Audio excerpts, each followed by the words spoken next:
Paganetti, experto en derecho al consumidor. ¿Qué Así pelea, Daniel, la del gas en Salta? Sí, Perdón, ¿está bien que diga en Salta o en el país? Yo creo que la en el pelea fue, país, en el país pero acá en estamos Salta todos fue peleando. parcialmente compleja, ¿no? Sí, sí, fue bastante duro. Hay Pero bueno, algunos hechos que mencionábamos, que todo el mundo logramos. sabía, fue la resistencia del juez federal a darlo. Sí, sí, sí, sí.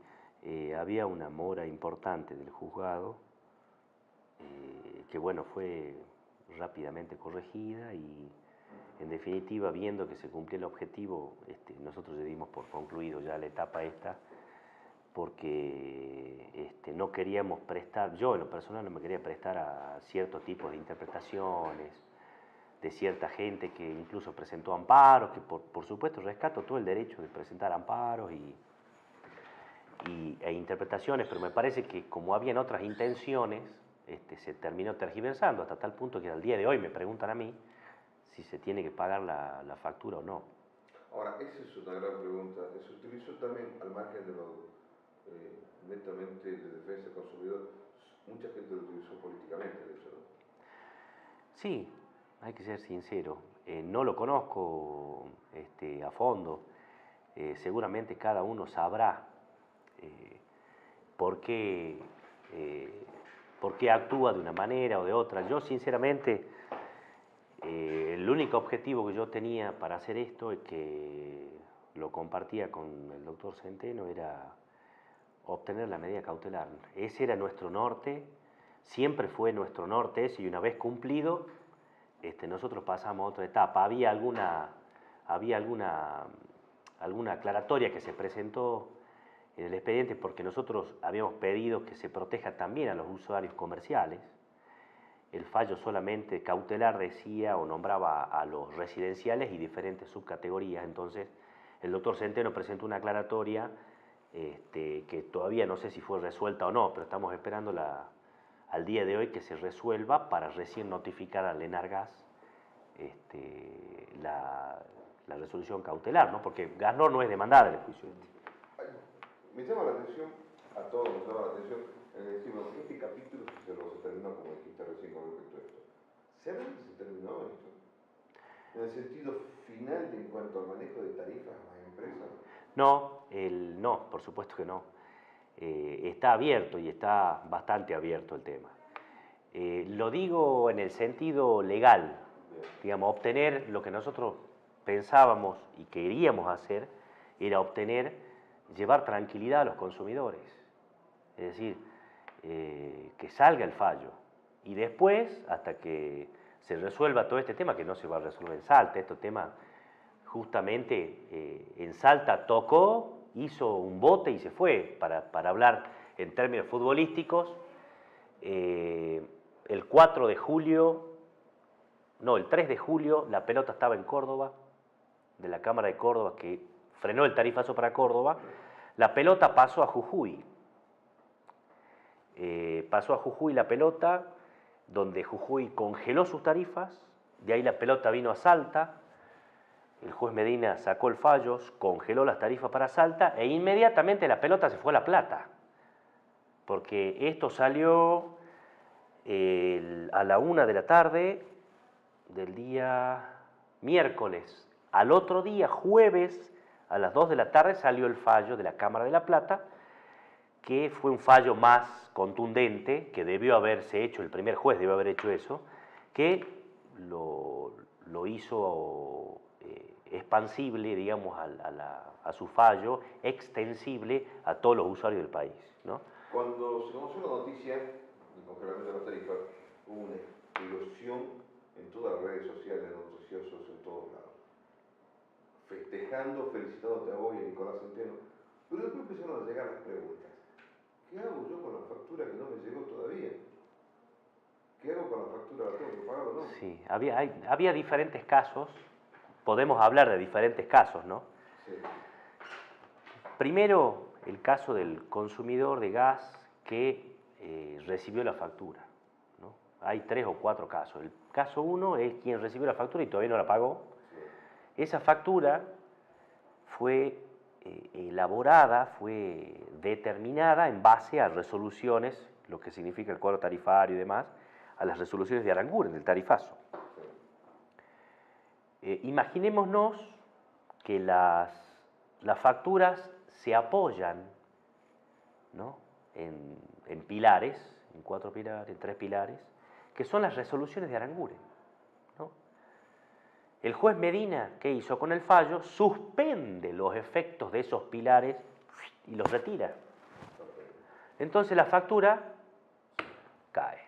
Ese es el efecto que tiene con la factura, con lo cual, por estar bajo el paraguas del fallo del juez Medina y ahora del fallo de La Plata, que estamos incluidos todos, por supuesto hay que decir que esa factura no se debe pagar. Eso es con fundamento en las sentencias más que en los medios periodísticos o diferentes interpretaciones que incluso localmente se han hecho, ¿no? El segundo caso es de aquel que recibió la factura y la pagó, por ejemplo, ¿no? ¿Qué puede pasar? Hay gente que pagó como viene desdoblada, hay gente que pagó una, porque vence uno a los 30 días y la otra a otros 30 días. Por supuesto que nace un crédito para el usuario. Digamos, al dejar de existir la causa o al suspenderse la causa, por lo cual se cobró esa factura, y evidentemente ese monto tiene que volver al usuario, ¿no? Si es que se queda en la empresa Gasnor, en nosotros, digamos, Gasnor no puede disponer de ese dinero porque la ley fue suspendida, las resoluciones fueron suspendidas.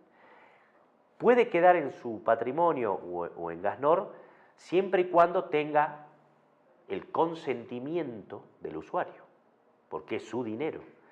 Yo creo que eso es fácilmente, si alguien que lo pudo pagar, seguramente, yo creo que va a optar porque quede en la distribuidora para sacarse el tema de encima, va a ser a cuenta de las futuras facturaciones, ¿no? Es una decisión de cada consumidor. Tercer caso, aquel que tiene la factura y que presentó la nota de impugnación, que se viralizó por todos lados. Efectivamente, las resoluciones, al suspender los efectos de las resoluciones que sustentan las facturas, que a su vez fueron impugnadas, en armonía con la sentencia, es decir, la sentencia cautelar, también se suspende, no hay que pagar, porque evidentemente la empresa, para cumplir con la orden judicial que le va a dar Gasnor, tiene que refacturar a valores tarifarios de marzo. O sea que la empresa tiene una ardua tarea, porque tiene que retrotraer a marzo las tarifas y de ahí empezar a hacer cada factura, cada una de las 169.000 facturas que tiene que emitir en base a los cuadros tarifarios, al cuadro tarifario vigente al 31 de marzo, como dice el fallo de Medina. Así que ese trabajo le queda a Gasnor. Mientras tanto, esa información está en Gasnor, no en nosotros. ¿Y los que recibieron la factura después del fallo? Y no, es que son facturas emitidas después del 31 de marzo, tampoco tienen valor. Tampoco tienen valor de exigibilidad, porque el fallo de Medina tiene 3 aristas. Una, que es el punto 5 de la sentencia, que suspende preventivamente los efectos de las resoluciones. Y acá voy a aclarar algo. Suspender no es lo mismo que anular. Porque el juez en el punto 5 sigue hablando y menciona un 400%, hasta tanto se discuta, se suspenden los efectos de la obligatoriedad de pago de las facturas, dice la resolución, de todas aquellas que fueron emitidas con posterioridad a marzo, hasta tanto se discuta el límite ese de 400%. Y de ahí se tomaron muchísimas interpretaciones. Yo escuché decir en una radio que el juez Medina había convalidado el 400%, y la verdad que me angustié mucho porque eso era faltar a la verdad. El juez no ha convalidado eso, le hacen decir lo que la sentencia no dice. La sentencia suspende los efectos de la resolución. Y si la menciona un límite, si uno lee integralmente digamos, armónicamente y no en forma aislada. Si yo agarro un párrafo aislado y yo le doy mi interpretación a ese fallo, esa conclusión no es del fallo, es de quien la está interpretando. Entonces, yo creo que algunas voces por ahí han tomado, ese pacto. claro, aisladamente, y yo creo que han confundido mucho a la gente, porque hasta el día de hoy me preguntan si tienen que pagar. No hay que pagar.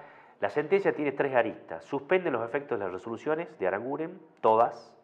Enumera, la primera que enumera es la 99, que es la que pone el tope. Sí. Entonces no existe el tope. Lo primero que hace el juez es suspende el tope y las otras resoluciones, y una del Enargás también la suspende. En el punto 2 de ese 5, el punto 2 suspende la obligatoriedad de pago. Sí. Nosotros no le hemos pedido eso al juez, pero va en armonía con lo que, obviamente, si suspende la resolución, tiene que referirse a la facturación. El juez lo dice, suspende la facturación. Y el punto 3, que es lo más importante, que es que le prohíbe a la prestadora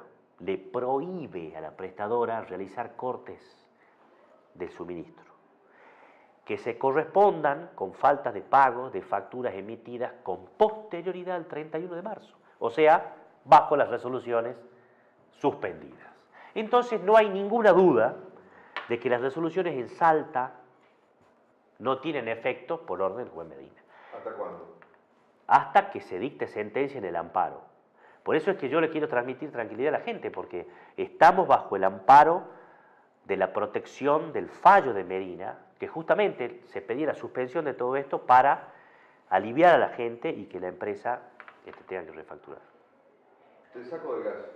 Otra gran pelea que está teniendo hace años el tema de tarifas telefónicas, de telefonía móvil, que sigue siendo un terreno absolutamente gris y desconocido para todos.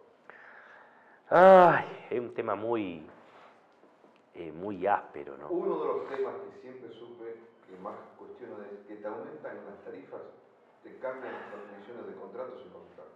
Bueno, es el único país del mundo en donde lo ilimitado tiene límite. Sí, sí, los planes todo incluido tienen límite. Y no incluyen nada. Sí, yo creo que, mirá, aproveché el otro día estando con un periodista local que me decía, que yo le decía que lo importante de todo este movimiento del gas y demás, no doy más del resfrío, te pido disculpas, le decía que lo inédito de esto y lo realmente importante de esto es que los consumidores salteños nos hemos levantado, ¿no? De alguna manera hemos expresado nuestro más enérgico repudio a una medida que nos avasalla y nos atropella como consumidores, que es lo que pasó con Aranguren. Y eso no es Salta, pasó en todo el país, ya es público y notorio todo lo que sucedió y demás. Eso es lo más importante. Entonces, justo aproveché la pregunta para decirle cómo me gustaría que cada vez que nos meten un aumento de la telefonía móvil nos levantemos todos, frenamos a las empresas, las frenamos. Acá si nosotros no nos unimos entre todos, las empresas tienen una visión muy económica de la cuestión, no les importa si está lo legal, lo ilegal, la empresa tiene números, recauda, y en definitiva ve, por ejemplo, cada empresa tiene 21 millones de líneas en Argentina,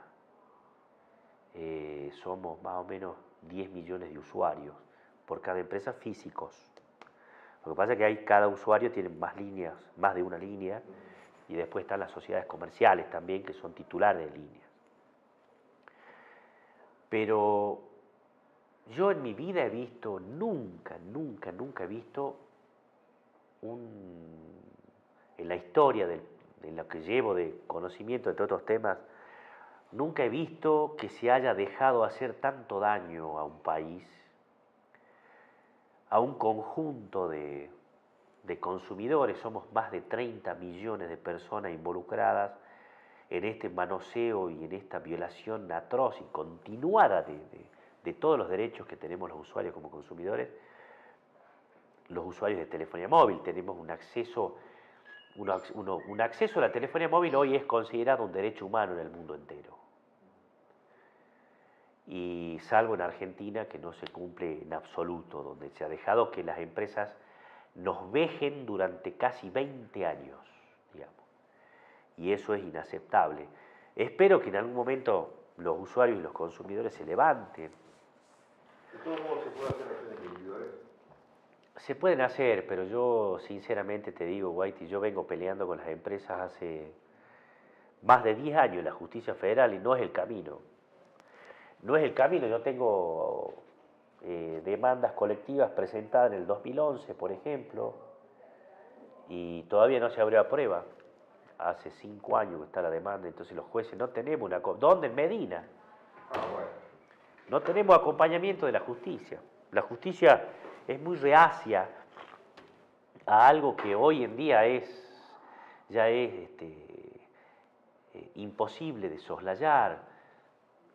Los derechos colectivos, la Corte ya habló del tema, hoy en día vemos cómo nos afecta una cuestión común. La telefonía móvil nos afecta igual que el gas, ¿eh? Lo que pasa es que son distintos servicios, uno es un servicio público, el otro no, el Congreso nos debe un montón en telefonía móvil. ¿Cómo puede ser que en más de 20 años no tengamos un reglamento, una ley regulatoria del servicio que mueve el PBI en Argentina, ¿no? Sí. O sea, no tenemos ley. Hoy en día la telefonía móvil es un contrato entre particulares y mueve miles de millones por mes, que si se haría en forma ordenada, realmente se podría tener un servicio como la gente. Durante 12 años no se ha invertido, las empresas han sido parte. Ninguna de las empresas que están hoy habilitadas por el gobierno podrían funcionar si es que se revisan las inversiones. Durante años han tenido la falta de control y la recaudación sin límites. Nunca se controló las inversiones, por eso la mala calidad del servicio. Y las empresas nos quieren hacer creer que son los aparatos o la falta de antenas. La verdad que sería bueno que un constitucionalista se pueda expresar para que la gente pueda entender lo que esto significa. Yo no lo puedo medir. A mí me da mucha vergüenza que después de 12 años de haber estado luchando contra el gobierno mediante denuncias penales y demás, asuma un nuevo gobierno que dice que su eslogan es un cambio, y uno se dé cuenta que al día de hoy, por ejemplo, sigue exactamente lo mismo que hace 12 años. El ministro del área está absolutamente guardado, no hay... Las empresas avasallan y suben y suben y suben las tarifas y el ministro se mantiene callado, que es lo que hizo debido durante 12 años. La verdad que para mí es un satanás ese ministro, porque estamos viendo todo el daño que ha hecho, y el daño que ha hecho de la obra pública de Baez es un poroto al lado del daño que ha hecho la telefonía móvil, que, oh casualidad, hasta hoy no se investiga.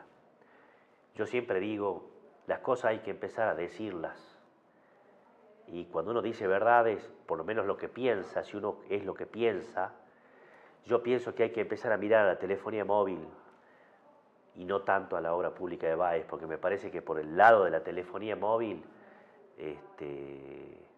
tenemos mucho por enterarnos de quien hoy es, vergonzosamente para quien habla, tenerlo de diputado de la Nación. A mí no me representa ese ser humano. Y la verdad que me gustaría que todos los usuarios se levanten. No hay otra alternativa, no hay otra. Los funcionarios nacionales no trabajan para la gente, no trabajan controlando, no hay un acta de control.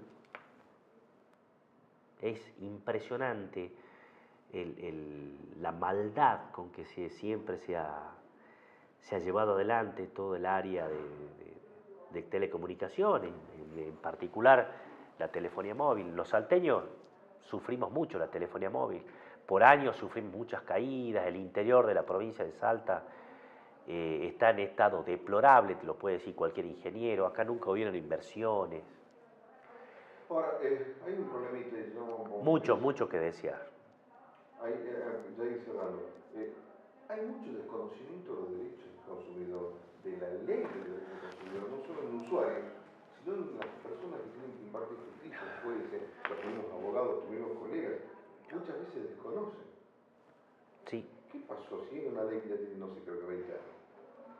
Sí, este año va a cumplir 23 años la ley, el 15 de octubre de este año. La verdad que es vergonzoso que nuestra sociedad de consumo y los ciudadanos no tengan conocimiento de sus derechos. Un consumidor hoy en Salta no sabe cómo hacer una nota para pedirle, por ejemplo, a una empresa que cumpla con sus obligaciones. Algo que cualquier ciudadano tenemos el derecho de saber, ¿no? Y lamentablemente no, eso nos juega mucho en contra porque un consumidor informado muy difícilmente es engañado cuando está en tratativas con el consumidor.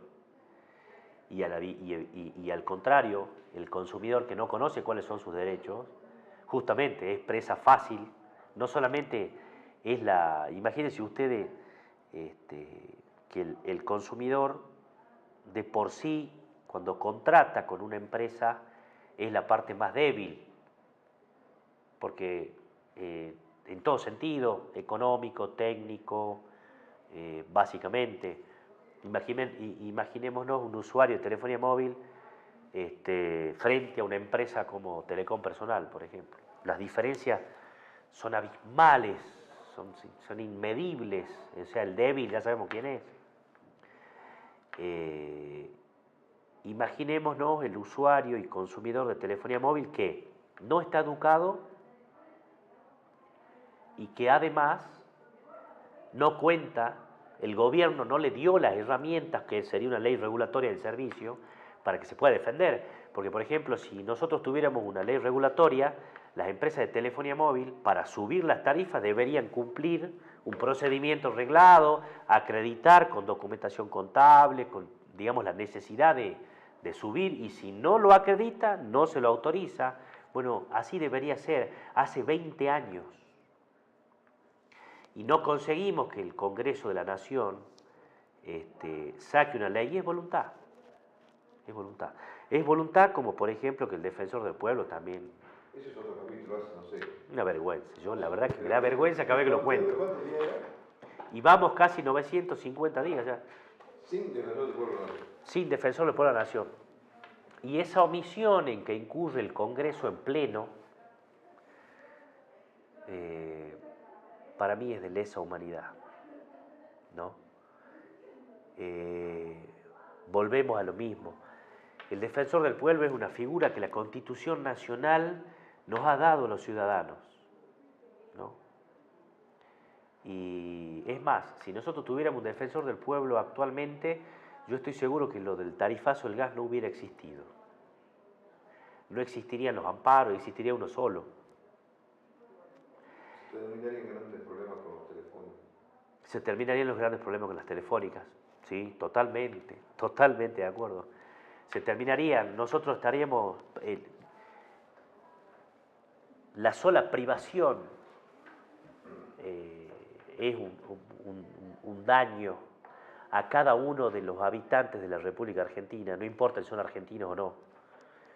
Es un daño que hay que entenderlo en la permanencia de su existencia, ¿no? O sea, el daño es de ejecución continuada, en donde hay personas mayores, donde hay niños, donde hay personas enfermas, donde hay discapacitados, personas con capacidades diferentes, personas con diversidad de límites que son más vulnerables que el promedio común. Y es tremendo que no tengan quien los pueda defender. Es tremendo.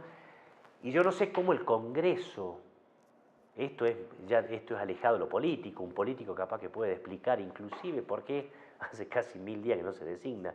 Es probable que le eche la culpa a la comisión y la verdad que es indescriptible. Yo conozco un poco de la responsabilidad civil por ser especialista con título de posgrado y la verdad que me da vergüenza analizarlo porque son daños que se ocasionan a una nación completa.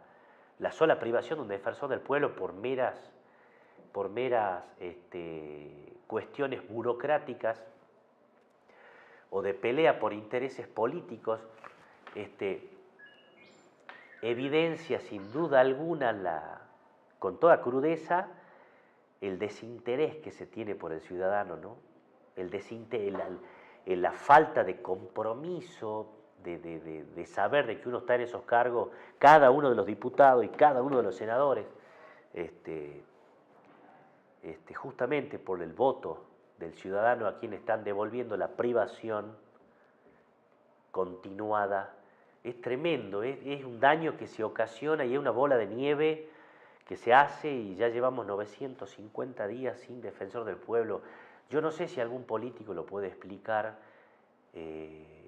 razonablemente a esa tan lamentable omisión de todo el Congreso en pleno, ¿no? No hablo de nadie en particular, estoy hablando como nación, que somos todos, como Estado, que no a nadie le interesa que estas cosas estén pasando y la verdad que hay mucho daño que se ocasiona de por sí por no tener el defensor del pueblo, que evidentemente el organismo está acéfalo de hace mucho tiempo. No estuvo los casi 1000 días, ¿no?